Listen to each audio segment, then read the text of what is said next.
try natin mag-juice. Para ano, kasi yung subaw natin na galing pang Pilipinas, hindi pa talaga natanggal-tanggal. Ayun yung UTI ko, hindi ko na ano kung anong gagawin ko dito. Uminom na tayo ng cloves, uminom na tayo ng parang yung tiyan ko napuno na nasa labat. Yung cloves, sabi yung tubig na may baking soda. And yung aking UTI ay nandyan pa rin. So, mag-healthy-healthyhan tayo.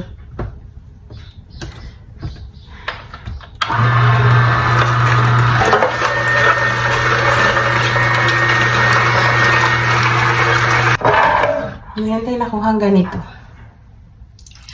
So, ang importante dito ay yung ginger. Sana may celery din, pero wala akong celery.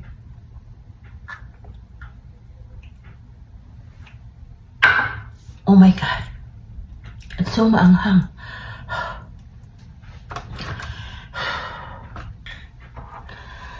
Parang mamaya ako na inumin to, hindi ko kaya.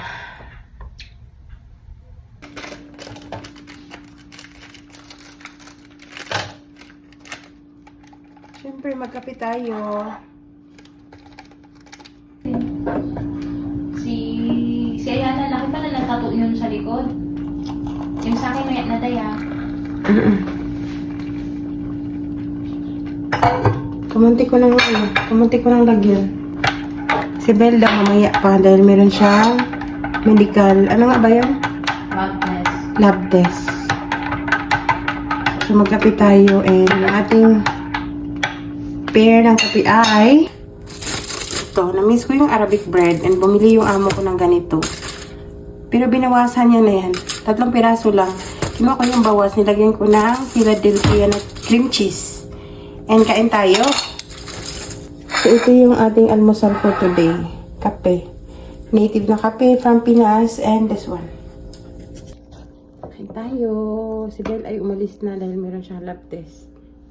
3 araw na yun na nagpa-fasting siya pero hindi na tuloy-tuloy.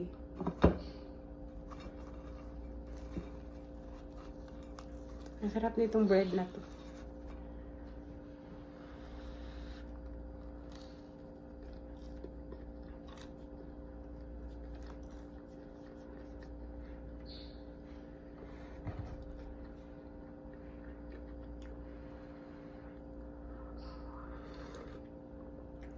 Iba yung UTI hindi maganda yung kape. Kahapon hindi ako nagkape. Pero iba talaga yung merong kape sa umaga.